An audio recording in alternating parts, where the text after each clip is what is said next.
de esos programas que tiene Metrópolis, que son para la historia, realmente hemos logrado aunar dos temas importantísimos y dos generaciones que, bueno, puede ser mi tercera generación. Pero déjenme recordarles que Exporta 2016, la Feria de Exportación de la República Dominicana, organizada por el Centro de Exportación e Inversión de la República Dominicana, quiere la continuación de la participación de cada uno de nosotros. Otro espaldarazo al sector productivo y exportador. Esto es en el puerto de Sanssouci.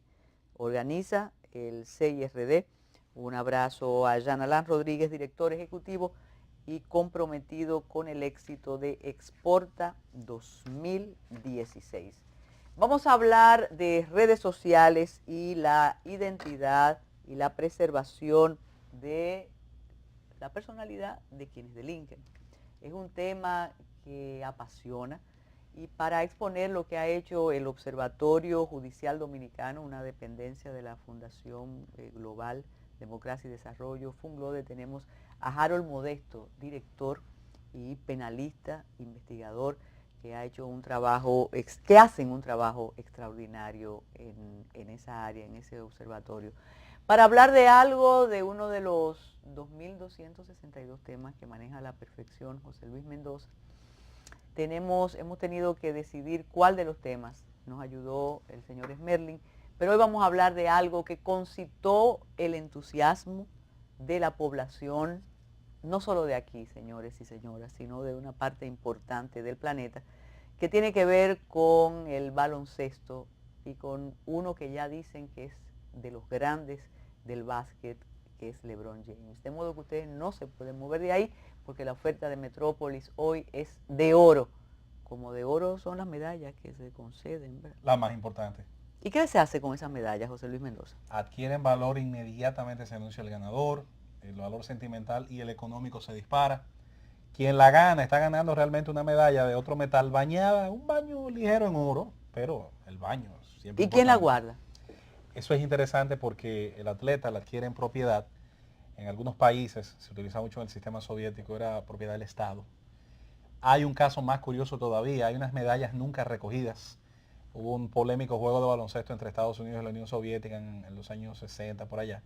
Y el juego, unos problemas arbitrales ahí, no estuvieron de acuerdo los estadounidenses al perder esas medallas, están todavía guardadas en unas gavetas, creo que en Lausana, Suiza. Esas están guardadas por lo menos. ¿Por qué muerden la medalla? Eso es una...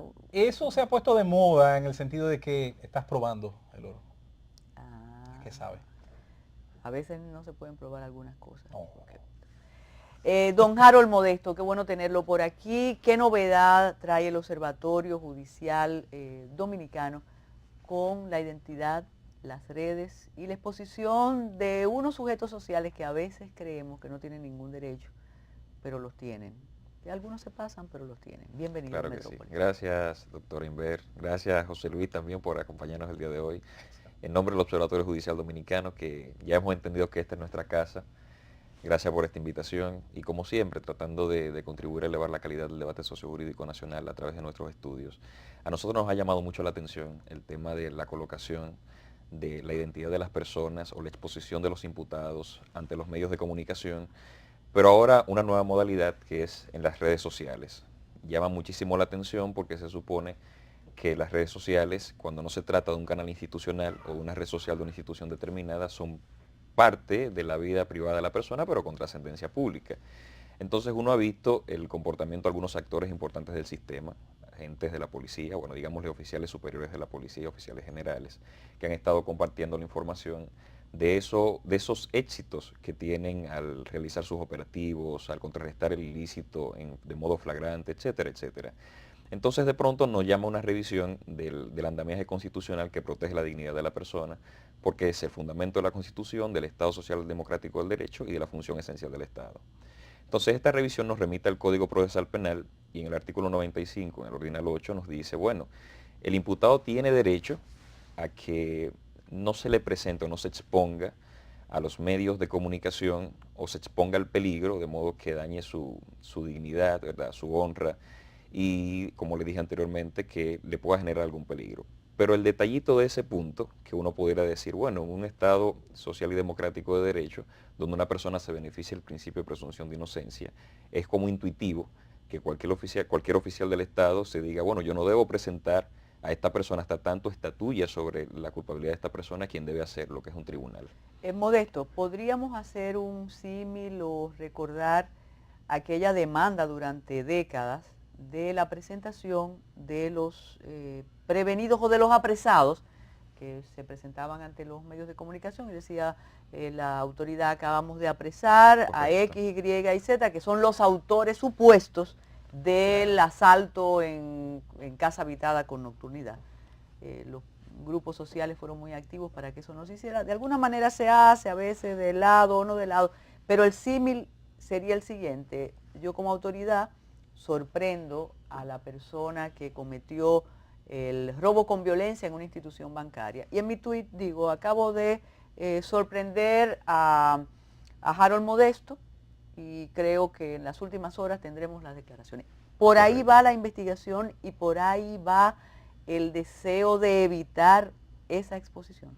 Lo de la investigación va más orientada al asunto de preservar, no obstante, un espacio vacío en el Código Procesal Penal, porque al funcionario no se le prohíbe en un momento determinado. ¿Por qué no se prohíbe? Porque ese mismo artículo que le mencioné, lo que plantea es que hasta se solicite la medida de coerción, y se refiere a las medidas del 226 o el anticipo de prueba. ¿Por qué son estos dos actos iniciales? Porque son los actos iniciales del cómputo del plazo máximo de la duración del proceso, que son 4 años. Entonces el legislador lo previó así para definir más o menos dónde inicia el proceso y dónde termina. Entonces cuando un oficial de la policía arresta a una persona en flagrante delito y no se ha solicitado medida de coerción, el código no presenta una prohibición de esto. Pero por otro lado hay que observar que no es una función del agente policial dar resultados de lo que está haciendo la investigación, porque depende del Ministerio Público, quien dirige la investigación. Entonces no le corresponde a este oficial de la policía presentar en sus redes sociales o en cualquier espacio cuestiones vinculadas a esa investigación de la que debe rendir un informe al Ministerio Público. Más allá, esta investigación, a pesar de lo que establece el artículo 95, se encuentra entonces en el marco del procedimiento preparatorio, que dice el 290 que es solo público en la medida en que sea tocado por las partes vinculadas al proceso, no para terceros. Harold Modesto, si hablamos del proceso penal lato sensu, desde el mismo inicio del apresamiento, la privación de libertad, ¿podríamos llegar hasta el juicio oral público y contradictorio y tener controles también en la sala de audiencia? Sí. Sí, ¿hasta ahí llegaría usted? Sí, hasta ahí. O sea, estamos hablando, el proceso penal tiene 5 fases. La fase preparatoria, que esa es a la que me refiero, que como tiene la titularidad de definir si entra al sistema o no el Ministerio Público, entonces por eso esa pequeña exclusión que hace el artículo 95 que le mencioné. Luego la fase intermedia, la audiencia preliminar, luego la fase de juicio y posteriormente la fase de impugnación, y si, bueno, no dan resultado los recursos, la ejecución de la decisión, sea cual sea que se tome. Esas son las fases del proceso. Entonces, si comienzo a pensar en lo que venimos hablando de la publicación, siempre, mientras se trate de conservar la dignidad de la persona, podría darse una situación particular en cualquier fase del proceso que haga al juez tomar en consideración estas circunstancias para evitar que una persona sea sobreexpuesta. Pensemos, por ejemplo, en los casos de niños, niñas, adolescentes. Ahí tenemos una excepción simple. O sea, los casos de niños, niñas, adolescentes no se publicitan por el interés superior del niño, ¿verdad? En estos casos que tienen intereses privados relevantes, tampoco se publicita. Incluso los abogados pueden promoverlo para evitar que lo que se trate en este espacio, estando a disposición de los medios de comunicación, entonces pueda afectar el resultado y el buen orden que se tiene que llevar en el proceso. Harold Modesto, ¿cómo se diseñó la investigación? ¿Qué hicieron ustedes o qué hizo el equipo de investigación para abocar en las conclusiones y en las propuestas? Bueno, lo que estamos haciendo es, en primer lugar, identificar esta conducta, que se ha vuelto muy particular por una situación que tenemos con los actos delictivos. Bueno, hay un grito de que la delincuencia está arropando a la sociedad dominicana. Entonces, frente a eso, parece que es un aliciente que quien tiene la autoridad de alguna respuesta y quien participa más en las redes sociales se da cuenta a menudo de lo que sucede, pero también encuentra una autoridad haciéndolo. De este lado... Populismo policial. Bueno, yo no sé si eso le llamaríamos populismo. ¿Por qué? Porque yo quisiera quedarme en el ámbito de que aún el populismo debe estar muy apegado al cumplimiento de la ley. Entonces, como dije anteriormente, debe ser intuitivo para cualquier agente que participe en la investigación, cualquier autoridad ejecutiva del Estado, en la investigación de un ilícito penal, saber que si hay un principio de presunción de inocencia, cualquier elemento que atente contra ese principio, a priori, afecta el resultado del proceso. Y mucho menos si es una autoridad que no tiene entonces la potestad para estar compartiendo estos elementos. Pregunta de alguna manera. un neófito en esta materia. ¿Y ese principio de presunción de inocencia, de todos modos, no se violenta cuando a alguien se le colocan los más buscados, por ejemplo? Cuando coloco la fotografía de alguien que presuntamente cometió una serie de delitos y hay un reclamo de cuidado, peligroso, anda armado, bueno, esa persona no ha pasado por los demás procesos esos 5 procesos que usted delimitó de la parte judicial. Entonces, ¿no sería una protección al final de gente que sí está cometiendo una serie de acciones aunque no haya sido enjuiciado por ellas? Ahí no, por la autoridad que define que eso se puede hacer. O sea, el sistema se defiende con sus mismos mecanismos y se dice, bueno, si alguien no quiere comparecer, hacerle frente al sistema, entonces tenemos que hacer algunas excepciones. Bueno, se supone que debo preservarte estas condiciones siempre y cuando quieras someterte a los actos del procedimiento. Se puede confundir la propuesta y el deseo. Una cifra expuesta aquí por Daniel Pousuazo decía, primero que para el asunto de la violencia, la mayoría de los enfrentamientos se deben a problemas interpersonales y ajustes de cuentas. Eso está establecido. Pero también que un 70% de los hechos no se denuncian. Cuando se planteó eso dijimos, bueno, no se denuncian por la desconfianza que se tiene en las autoridades, en los protagonistas del sistema, en los actores del sistema. Sin embargo, yo no lo denuncio, pero yo pongo en mis redes sociales de inmediato, mira, fui víctima de un robo con violencia en la intersección de tales calles. Incluso le puedo tomar foto a la persona que fue el autor y lo coloco y ya sea verdad o mentira, esa persona estará estigmatizada, no será una estadística porque no interpuse la querella en el lugar adecuado, pero la imagen de esa persona sí sufrió. ¿Qué previsión legal hay para evitar eso? Alguien te puede decir muy práctico, decir, a mí que me importa su identidad y el respeto a su integridad moral si esa persona me iba a asaltar. ¿Qué, Claro. ¿Qué usted dice al respecto? Sí, ahí el puntito es importante porque hablamos de la reputación y es un concepto un poquito difuso, o sea, ¿qué es reputación cuando una Qué buen persona, nombre. claro, qué buen nombre puede tener? Pero el detallito está, bueno, si hablo de una persona que tiene responsabilidades directas en la investigación, un agente del Estado, entonces tengo un tipo de responsabilidad, tengo algo distinto. Y muy vinculada quizás inicialmente al que el Ministerio Público entonces lleve las riendas del poder disciplinario que puede emprenderse contra esa persona, porque está atentando contra la investigación de alguna manera, porque eso no es lo que está previsto. Pero en relación a una persona, un particular que lo haga en sus redes sociales, como sucede muchísimo, y quizás es una crítica que hagan otras personas, y bueno, me están criticando, pero todo el mundo lo hace en las redes sociales. Es decirse, bueno, hay algo particular con el tema de la difamación. La difamación es una infracción de acción privada en el Código Procesal Penal, según el 32. Pero si se comete por medios electrónicos o telemáticos, según el 21 de la Ley de Ilícitos de Alta Tecnología, entonces ya es de acción pública e instancia privada. Sí, cambia la naturaleza. Y vemos entonces ahí que tengo un margen de sanciones de 3 meses a 1 año de prisión y con multas desde 5 días hasta 500 días de salario mínimo. Entonces ahí cualquiera de los dos podría someterse a esto.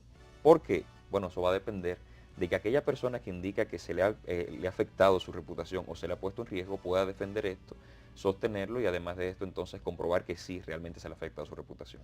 Harold, ¿qué piensan ustedes hacer con esta propuesta? ¿Piensan hablar con los representantes del Poder Judicial, del Ministerio Público, con el Colegio de Abogados de la República Dominicana? También debes informarnos si se puede acceder usando o entrando a las páginas de ustedes. ¿Qué piensan hacer? Bueno, estas investigaciones están disponibles en nuestra página web, que es www.ojd.org.do. También pretendemos hacer algunas recomendaciones en esa dirección, porque todo está previsto en la ley, es un tema de obedecer lo que establece la norma. Y por otro lado, recomendar mejores prácticas, porque al final entendemos que si la autoridad se comporta mal, como los malos, entonces se comienza a erosionar el concepto de autoridad. Es verdad, las personas pueden decir, quizás por desconocimiento, que bien que lo publica, qué bien que lo coloca, pero usted sabe Hasta que le pasa a ellos. Exacto. Y nosotros vivimos de los excesos y de repente ese exceso me toca a mí. Ah, bueno, ya le tocó a Harold Modesto el exceso, hay un policía al que no le caigo bien, aparezco en las redes de tal persona y la cosa cambia. Sí. Entonces, para evitar eso es mejor cumplir la ley y hacer las cosas como establece la ley. Por eso le planteaba el caso, hay excepciones. Una persona se sustrae del proceso, es declarada en rebeldía, el juez ordena mediante decisión que sean publicados sus datos para su captura. Pero estamos hablando de una medida de coerción. Es solo para garantizar la presencia de él en el proceso. Ni siquiera se está indicando que esta persona es responsable sino que se ha sustraído y la justicia tiene que tener algún poder para lograr ese monopolio de la violencia que tiene el Estado. Mire, mencionó una infracción y como dijo su representante, usted es un penalista. Y vamos a aprovechar antes de pasar al baloncesto. ¿Qué piensa usted de la difamación y la injuria con los precedentes y ya la forma de entender que yo puedo decir lo que quiera de cualquier persona, pública o no pública, y a mí nada me va a pasar? Y que eso se considere como un logro y el respeto máximo a la libertad de expresión y de difusión del pensamiento. Ese es un tema bastante interesante, que hay personas más de acuerdo con que sí, producto de su cosmovisión de lo que es la dignidad de la persona. Hay otros que entienden que no, que se debe apostar a la libertad de prensa y todo lo demás. Yo sí pienso de modo particular que creo que hay que fortalecer más el ámbito del comportamiento ético de los periodistas. O sea, yo creo que más que la misma sanción existente, es este punto el que debe ser. O sea, independientemente de los precedentes que existan, y vemos que ya va a ser un hecho, que el Código Penal que se aprobó despenalizando este aspecto en un momento determinado que fue declarado inconstitucional, parece que va a ser un hecho que sí, que quede la difamación e injuria sin tener sanciones de prisión y quede en el ámbito de la responsabilidad civil. Aquí creo que lo que hay que fortalecer es esto. Como en todos los segmentos profesionales, hay que fortalecer los comportamientos éticos, indistintamente de aquellas cuestiones que pueden venir a partir de consecuencias legales o sanciones en la norma. Ese sería el mejor camino, apostando a un avance del ejercicio periodístico en el país. Porque es verdad, yo me voy a sentir muy lesionado cuando atenten contra mi dignidad y que eso lo sientan mis hijos. Tengo 2, ¿verdad? Pero desafortunadamente la toma de decisiones se encuentra en manos del Poder Legislativo en ese sentido y es como valora algunas cosas. Esperemos que la sociedad dominicana a partir de esto no se genere algunas dificultades adicionales y que sí se apueste a que este cambio, esta despenalización, quizás es un llamado más a una práctica consciente además, valga la redundancia, de que no es una sanción penal y que con eso basta para que los periodistas ejerzan bien el periodismo.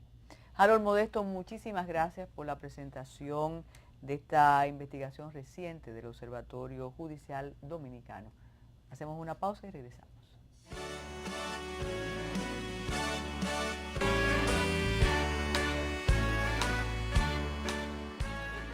José Luis Mendoza sabe que realmente yo comparto la algarabía, vi todo lo que estaba ocurriendo por compartir con usted todos los días, escuchándolo y trabajando además juntos. Sé, y con Francisco Lapuble, claro, y sí, todas las personas, y los fanáticos, y abogados, Pedro Pablo Germano Forastieri, cronista deportivo amateur, Luis Miguel Pereira, José Plasencia, todas esas personas, y aquí todo el staff de MAME y de Metrópoli, sé que estaba pasando algo muy importante. Y ya cuando ocurrió, también sé, y ojalá Arturo Victoriano nos estuviera viendo, que él puede acceder a través de redemusica.com, que pasó algo en el básquet que será un antes y un después. Y como tantas personas me lo dicen en las esquinas, aquí decidimos que la persona idónea para saber qué fue esa llegada de Cristóbal Colón a la isla San Salvador, que ocurrió con el triunfo de Cleveland. Exacto. ¿Qué pasó? Si yo dijera en lenguaje deportivo, llano, si yo estuviera en Ames Sport Center, por cierto, un honor volver aquí porque yo soy uno más de los tantos talentos que ha pasado por esta escuela de comunicación. Un saludo a don Juan López y a todos acá en la empresa y de verdad muchos amigos aquí, muchos afectos. Si yo dijera en Ames Sport Center, Cleveland vino de 1-3, le ganó a Golden State, lo dejara en términos deportivos, pero el público de Metrópolis se merece algo más, hay que ponerle un valor agregado y es lo siguiente. Esos muchachos que usted ve en pantalla han sustituido en el mundo moderno la épica que alguna vez, durante un tiempo, tenían los héroes de caballería, Amadís de Gaula, tenía el Cid Campeador, el rey Ricardo Corazón de León, y mucho antes de eso, la épica que en la Grecia antigua tuvieron los héroes de batalla, tuvieron los héroes de conquista y ni hablar de la mitología. Ellos son los mitos modernos. El paradigma de éxito tal vez más grande al que puede aspirar un muchacho de cualquier nivel socioeconómico, pero sobre todo los niveles socioeconómicos mínimos de más escasos recursos, es la épica que da el triunfo en los deportes. El lenguaje deportivo, Carmen, está lleno de alusiones al campo de batalla, al triunfo sobre la adversidad, del bien contra el mal, hasta los nombres de los equipos. Han ganado los Cavaliers, los caballeros en el inglés gaélico, frente a los Warriors, guerreros de Golden State. Antes de que usted continúe, ya sé por dónde va, déjeme decirle, para provocarlo, y si la saga, la leyenda Bauer estuviera viéndonos, va a entender cuando el último acontecimiento de fútbol, el Mundial, Sí, sí, sí. aquí hicimos un programa especial hasta las lágrimas con el adulto, el mayor de los Bauer, don Jorge Rolando, y él introducía, mira, son de esas cosas que en los archivos de AME deben estar, con esa misma pasión que usted refiere al hablar del baloncesto. Si pusiéramos en una balanza el fútbol y el baloncesto en esta semana, ¿se inclina por dónde? ¿Para dónde? El baloncesto tiene la ventaja esta semana de que culminaba la final de la mejor liga del mundo. Eso causa atención global. El fútbol tiene la ventaja a su vez del otro lado, para quizás equilibrar la balanza, aunque va a terminar siempre a favor del fútbol, que es el evento planetario por excelencia. El fútbol logró, por la época en la cual se conciliaron las reglas 1860 y donde se concilian en el centro del Imperio Británico, casualmente hoy un día muy especial en esas tierras, esa situación permitió que se propagaran las reglas del fútbol asociación, que es como se conocía en esa época. Allí donde llegaban esas empresas a colocar los rieles, todas eran británicas, tenían el monopolio del transporte en esa época. La revolución industrial le dio a Inglaterra una serie de conocimientos y de mejoras. Era el software de la época, eran el Facebook de la época, eran las redes sociales de la época. Y ese monopolio, que duró un buen tiempo, le permitió a los ingleses, allí donde fueran, llevar aspectos de sus costumbres. Le propagaron la esgrima, propagaron reglas de caballerosidad, los clubes sociales. El bridge. Pero llevaron el fútbol, llevaron la lana, el casimir. Todavía hoy tenemos una herencia, por ejemplo, de la cultura textil. Ni hablar de la musical, no terminaríamos hoy. Pero obviamente que hay con el fútbol una conexión directa al hecho de que pudiera propagar Inglaterra, no solo en sus colonias, que eran muchas, en la Commonwealth, en la Comunidad Británica de Naciones, sino allí donde eran los principales suplidores de esos servicios. América Latina completa, no olviden que tras su independencia se convirtió en una clientela vasta continental del Imperio Británico. Y el fútbol llegaba casualmente con nombres ingleses, los primeros clubes en Sudamérica eran ingleses. Así que siempre cuando hay una comparación entre disciplinas, la ganancia Gana es para el el fútbol. fútbol. No hay dudas de eso. Entonces, ¿por qué, reiteramos, después de esa explicación introductoria que usted hizo, por qué esa pasión que esta semana mantuvo al país, y eso no es hipérbole, Así mismo es. al país atento? Qué bueno que se soltó un poco de tensión postelectoral, Sí. y en Estados Unidos ni se diga. Oh, pero el deporte, la industria del entretenimiento en general, tiene 4 grandes patas, Carmen. Lo es la televisión, la pantalla chica, el cine, la pantalla grande, los videojuegos y el deporte. Dentro de la industria del ocio, es decir, dinero más tiempo libre, esos son los 4 tipos de productos, las 4 áreas de mayor nivel económico. El deporte se ubica dentro de ellas por derecho propio. El deporte genera identificación con un club, una ciudad, un sentimiento, un deportista.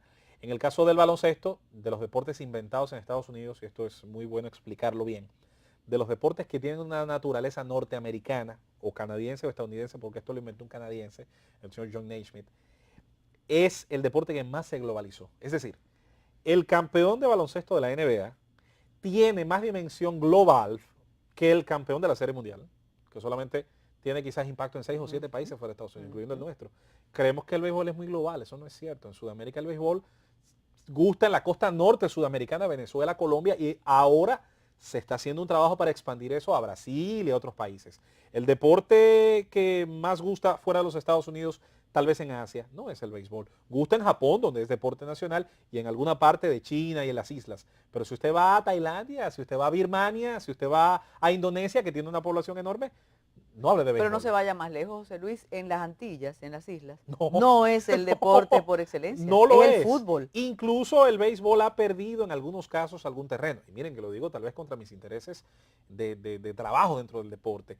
En Puerto Rico el baloncesto les rebasó al béisbol en los últimos 15 años. Se ha producido un rebase. En Venezuela hay un tema relacionado al fútbol y al béisbol donde hay un equilibrio, una ambivalencia. El público venezolano viene creciendo en el interés por el fútbol. De manera que hay, obviamente, en estas demostraciones de popularidad, se pueden notar Un los paréntesis, cambios. ¿por qué el béisbol llega a Japón? El béisbol llegó a Japón primero como núcleo por familias japonesas que enviaban a sus hijos a estudiar a Estados Unidos. La famosa era Shoji, me parece que es el nombre, la era Meiji, la era Shoji en Japón, que es su revolución industrial, para decirlo en buen dominicano. La revolución industrial japonesa fue tan temprana como que después de Inglaterra fue más rápida que algunos países europeos. Eso le permitió a Japón, por ejemplo, desarrollar esa marina de guerra, todo ese extraordinario expansionismo, invadir Corea del Sur, una parte de China. ¿Y qué hacían las familias, obviamente, de alto poder adquisitivo japonesas? Simple, enviar a sus hijos allí donde pudieran conocer la técnica administrativa que le había permitido a Estados Unidos, a su vez, tener ese proceso de expansión. Esos muchachos, entre 1870 y 1890, fueron a Estados Unidos, estudiaron y retornaron, además de dominio del inglés y de la cultura estadounidense y de usar saco y corbata, dejaron de utilizar el traje típico japonés y comenzaron a aparecer principios occidentales dentro de la cultura japonesa. El béisbol llegó y gustó tanto como que un par de décadas después ya era deporte nacional en Japón. ¿Cómo se consolida ese proceso? Es curioso, con un elemento tan odioso como la guerra. En 1945, después de la culminación de la Segunda Guerra Mundial y de la caída, señores, de 2 bombas atómicas, es impresionante cómo los japoneses pudieron superar ese periodo y superarlo aparentemente sin odios y recelos hacia Estados Unidos. Se quedó un contingente militar importantísimo estadounidense hasta final de la Guerra Fría. El general Douglas MacArthur fue gobernador militar de la isla. El béisbol terminó de consolidarse más como una influencia. Hijos de norteamericanos y japonesas llegaron a Grandes Ligas. Hoy hay un dirigente en Grandes Ligas, Dave Roberts, dirigente de los Dodgers de Los Ángeles, que es hijo de un militar norteamericano con una japonesa, y él estaba de oficio dentro de ese contingente militar permanente que había en Japón. Japón terminó de consolidar la popularidad del béisbol. Es un país con 140 millones de habitantes, es una población enorme con un alto poder adquisitivo, tiene una liga que podría decirse es la segunda de más importancia en el mundo, pagando incluso salarios astronómicos. Eso ocurre con Japón. Volvemos al baloncesto, el más importante del planeta. Sin dudas. El de la NBA. Correcto. Hay un detalle que a veces no es elegante mencionarlo, sobre todo para personas con tu especialidad, pero yo creo que es fundamental y tiene que ver con lo que se apuesta. Oh, pero Eso es sí. yo creo que ni siquiera es un mundo, José Luis, sino es algo que lo escuché desde el lunes hasta el domingo, detrás de todo este entusiasmo y esta pasión por ver a estos gigantes encestar o donkear o lo que sea. ¿Cómo se mueve eso? ¿Eso es legal? Y si ha habido algún inconveniente con algunos jugadores cuando se deciden apostar. Es un tema interesantísimo. Que lo dirás después de la pausa. Claro que sí.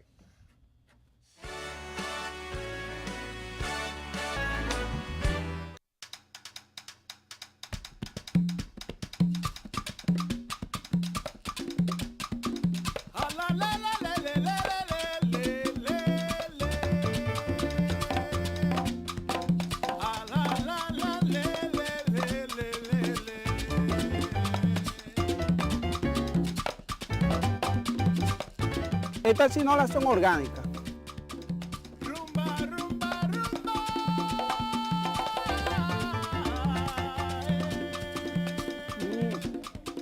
Sino la dulce también.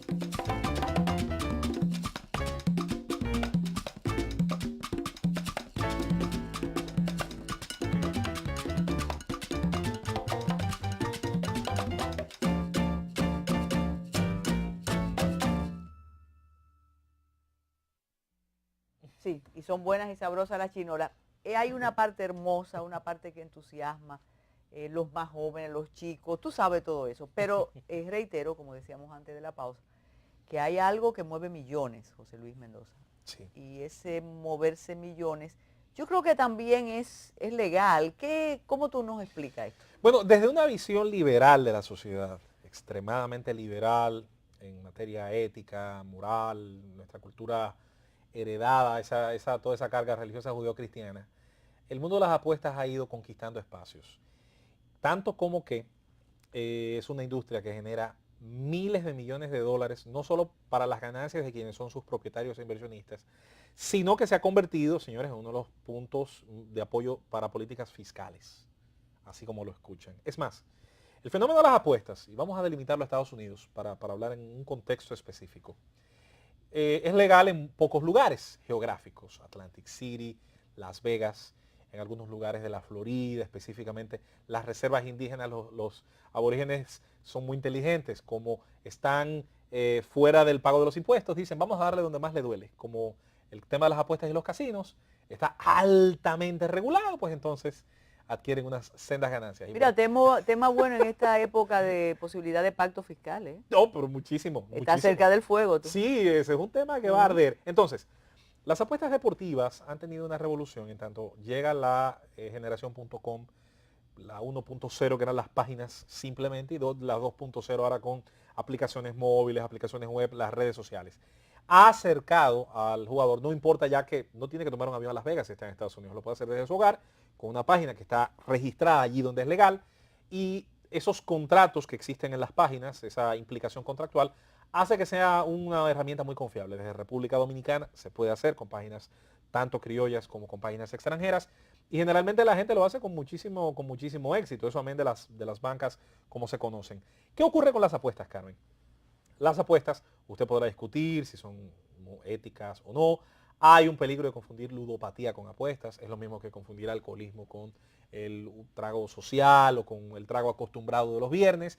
No necesariamente una cosa se debe confundir con la otra, si bien hay un poquito más de reprobación social con respecto a este tema. Ahora, que son una realidad es tanto como reconocer que Macao es la región de China donde más turistas van porque se apuesta. Mira, me dejaste 5 así. veces más que en Las Vegas. 5 veces más que en Las Vegas. Por eso las peleas de boxeo en China se montan ahí, porque se puede apostar a un evento deportivo. Entonces, detrás de estos pases, de esta exhibición de control corporal, de musculatura, hay una cantidad de inversionistas tras el jugador. En el caso de las apuestas sí, pero es importante hacer la separación. Los atletas tienen explícitamente la prohibición de estar relacionados al campo de las apuestas, tanto como que las suspensiones o penalidades relacionadas al tema de las apuestas se pagan con la expulsión generalmente de por vida. Son peores que las relacionadas al doping. Y voy a citar 2 ejemplos claros y taxativos en ese tema. El tipo, y voy a decirlo de tipo por jovialidad y cercanía, el tipo que más hits ha dado en la historia de Grandes Ligas, Carmen, Pete Rose, no está en el Salón de la Fama. Pero eso es ilógico. Porque siendo dirigente, ni siquiera siendo jugador, se comprobó que apostó. Nunca se ha podido comprobar si apostó a favor o en contra, pero yo me temo que apostó en contra. Porque es más fácil dominar la derrota que dominar la victoria. Mire, usted hablaba en la introducción de que los jugadores del juego de baloncesto, estos señores, se han convertido en los dioses posmodernos. Esa es la mítica de hoy. Esta celebración, ¿dónde es? Y dígame, esa multitud enorme y feliz, Carmen, que está alrededor de estos jugadores. Esto es en la ciudad de Cleveland. Se calcula en esa celebración 1,5 millones de personas. Para que tengan una idea, el municipio de Cleveland, la municipalidad, no la área urbana agregada a la municipalidad, tiene 400,000 y pico de habitantes. Si usted le agrega, obviamente, los condados exteriores a esa municipalidad, bueno, llega a 2 millones y algo. Por lo menos el 70% de esa población estaba ahí. Yo me imagino que dejaron sus casas a resguardo, bien cerradas. Cleveland es una ciudad con una historia muy curiosa. Junto a otras ciudades del centro de los Estados Unidos, se ha deprimido económicamente pasadas las décadas. Cleveland vivió una edad de oro junto a otras ciudades, cuando el petróleo por primera vez explotó de manera industrial en esa zona. Ese era el Medio Oriente, Estados Unidos, del siglo XIX. Ahí se hicieron las fortunas de Rockefeller, de Vanderbilt y de otros importantes capitalistas estadounidenses. Cleveland, ya pasado el tiempo, ha ido perdiendo importancia, se convirtió en un mercado mediano, ya hoy es un mercado pequeño. Y eso está en el deporte, se nota. Esa ciudad no celebraba un título en un deporte profesional desde 1964. Y no tengo que abundar mucho para que ustedes sepan lo lejana que es esa fecha. ¿Qué pasaba en el 64 y qué no pasa hoy 52 años después? Cleveland celebró por última vez un campeonato de fútbol americano. Después de ahí, ni el béisbol, que no gana desde el año 48, ni el baloncesto, que nunca había ganado hasta esta fecha, ni el hockey sobre hielo, y en este caso pues obviamente el deporte en general, si usted quiere globalízalo, no le había dado una alegría a esta ciudad. Y eso en Estados Unidos tiene mucha importancia. ¿Quién organiza esa manifestación?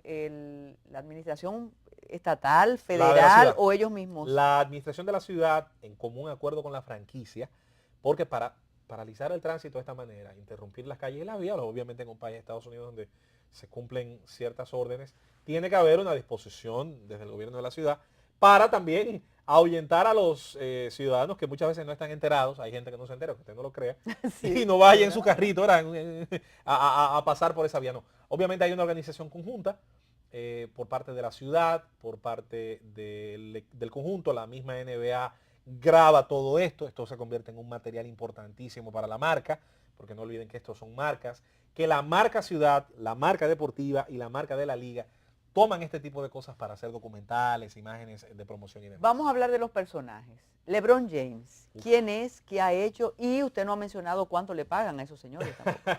Miren, qué interesante. Vamos a reducirlo a la respuesta más básica. LeBron James es un joven que nace de una madre adolescente y de un padre que le abandona, quizás hasta antes de nacer, en un hospital de Akron, Ohio, no muy lejos de Cleveland. En ese hospital nació él, casualmente en ese hospital nació su rival, Stephen Curry, pero Curry nace hijo de un atleta de NBA en buenas condiciones económicas.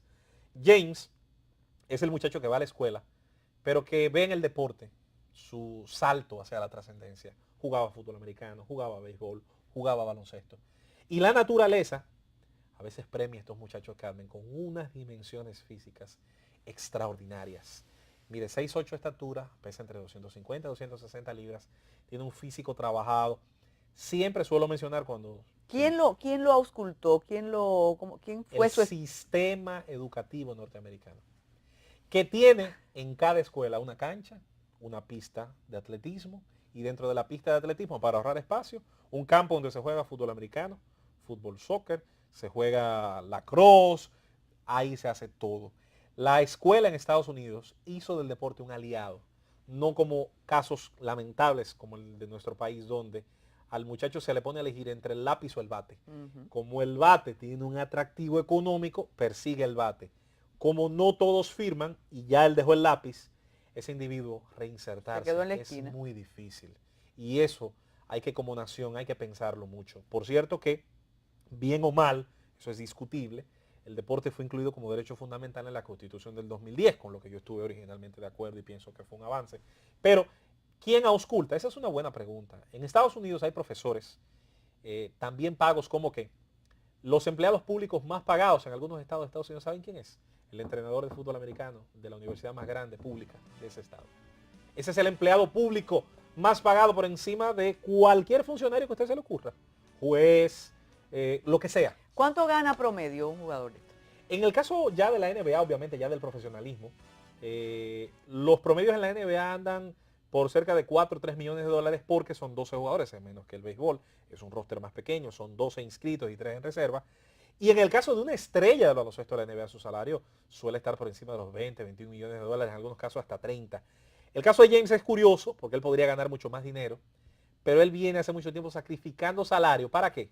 Sacrificó salario cuando fue a Miami para estar en un equipo que le diera posibilidad de ganar un título y lo logró 2 veces. Vuelve a Cleveland, quizás no gana el dinero que podría ganar en otro equipo porque él dice que tiene una encomienda y es volver a su ciudad para llevarle un título. Eso terminó logrando. Hasta eso tiene de poético y de épico esto que ha logrado este individuo. Él lo prometió. No todo el mundo puede dar garantías. Él dio garantías y aunque tardó 2 años, el año pasado perdieron la final frente a Golden State, termina lográndolo. ¿Cuántos niños van a crecer sabiendo que pueden lograr sus objetivos al conocer esa historia? Bueno, yo no la conocía y realmente conmueve. Hacemos una pausa y regresamos.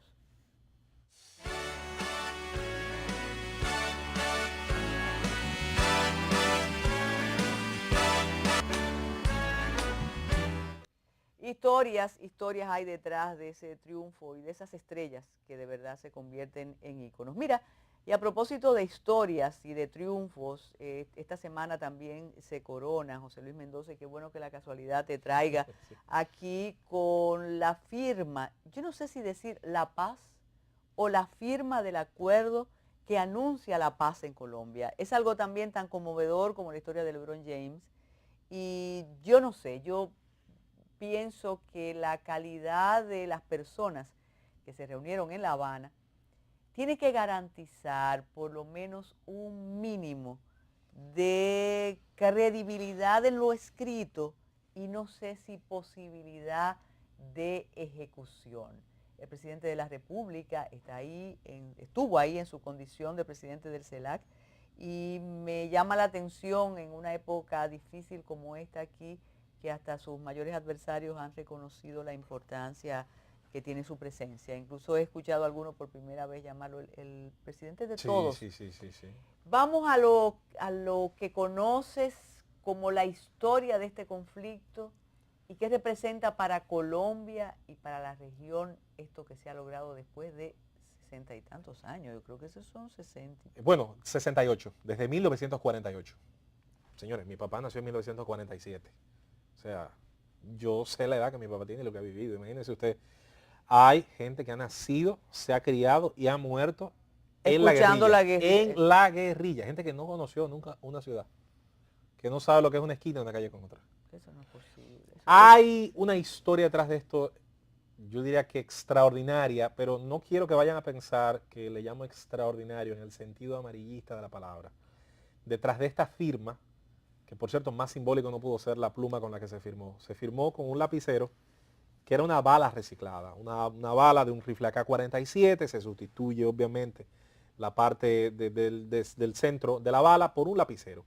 Esa firma de este acuerdo que ya nos anticipa un final de un segundo acuerdo que se firmaría en Colombia, es tan importante como que un conflicto que nace en 1948, desde el asesinato de Jorge Eliezer Gaitán, el gran líder liberal, el bogotazo, lo esperaba, estaba Balaguer, qué cosa tan curiosa, Carmen, estaba Balaguer depuesto en la legación dominicana en Bogotá, y unas horas después del asesinato tenía una cita Jorge Eliezer Gaitán para que un joven estudiante de derecho cubano lo entrevistara, Fidel Castro Ruz.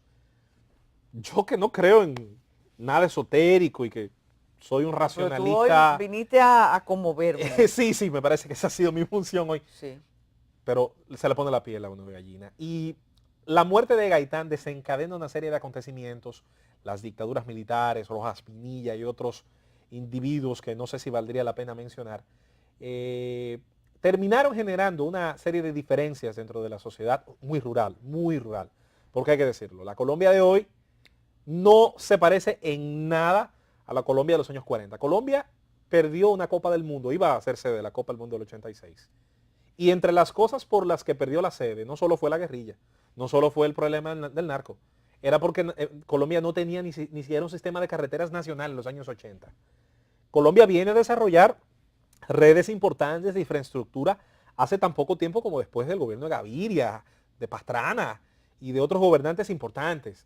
Colombia viene a desarrollar una industria importante que tiene incluso hasta fábricas de ensamblar vehículos como la Hyundai, tan recientemente como hace una década. Colombia ha tenido ciertamente un avance, su minería es extraordinaria, su petróleo le permite autoabastecerse hasta cierto punto, su agricultura es intensiva, tiene una economía que tiene un importante sector de servicios, pero Colombia en los años 40 era una sociedad rural, autárquica y cerrada todavía en unos espacios que inspiraron el Macondo de Gabriel García Márquez. Sí. Mira, hay algo, ese río Magdalena, Aracataca, todo. Mira, algo importante. Por eso te decía que el entusiasmo es mucho, esto es grande, pero también hay cierto resquemor. ¿Qué va a pasar con los uribistas? Y ¿admiten derrota o admiten que nadie ganó? La soberbia uribista no va a admitir derrota. De hecho, va a señalar a Santos como un traidor, una especie de traidor al nacionalismo de derecha colombiano. Sin embargo, tengo para decirle que alrededor entre el 75 y 85% de la población hoy, al menos hoy, está apoyando esto. Que hay una reducción a niveles importantes de ese apoyo cerrado, inflexible a las posiciones de Uribe. Y que la paz, y usted decía en la introducción, y yo estoy muy de acuerdo con que quizás sea muy precario para llamarle paz, pero es el principio que todos queremos. De este acuerdo, estamos en las mejores condiciones en 34 años, desde que la primera conversación de paz con Belisario Betancur.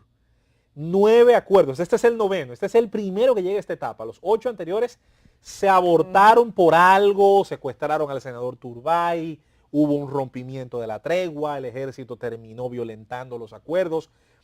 Hay de parte y parte, señores, muchos argumentos.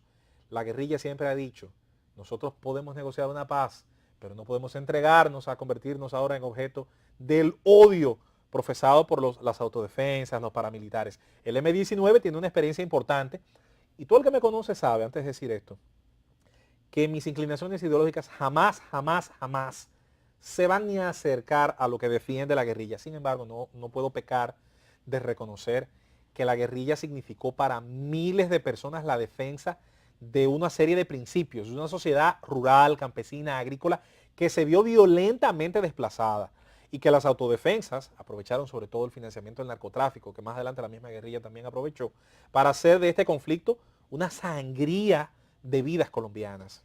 Eso es importante Ese es un recordarlo. dato que no podemos obviar. Yo creo que está cuantificada la cantidad de víctimas. Casi 250.000. Exacto. Señores, es un conflicto interno.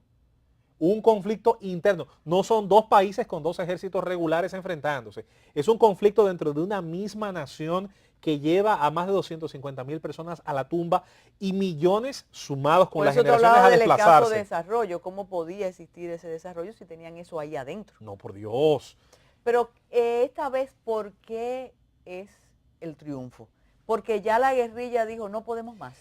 Hay un debilitamiento de las dos cosas que impedían la paz. Primero, la posición unilateral del Estado colombiano a que la paz solo se lograba si se aniquilaba la guerrilla. Surge, señores, el mundo es curioso, la historia por eso es que es tan difícil predecirla.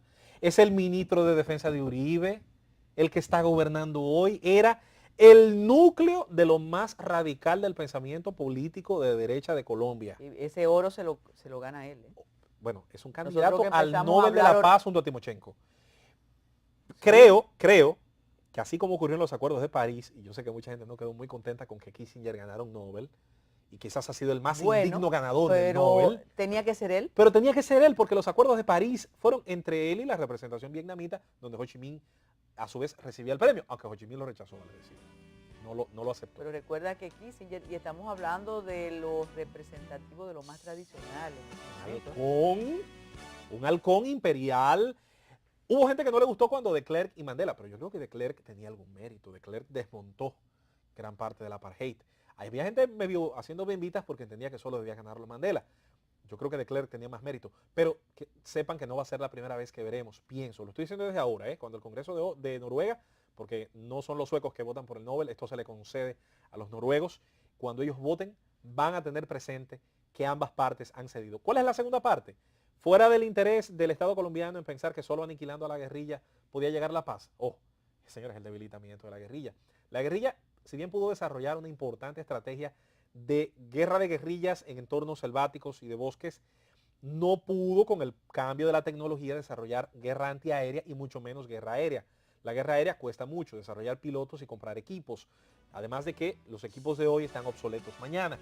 La guerra antiaérea cuesta mucho y eso yo creo que terminó debilitándola. Hay 2 capítulos para esta exposición, para seguir analizando. Tiene que ver con el narcotráfico y con algo que no has mencionado, los paramilitares. Bueno. Entonces yo no sé cómo se van a integrar, pero eso será en otro capítulo y ustedes gracias por estar con Metrópolis. Nos vamos.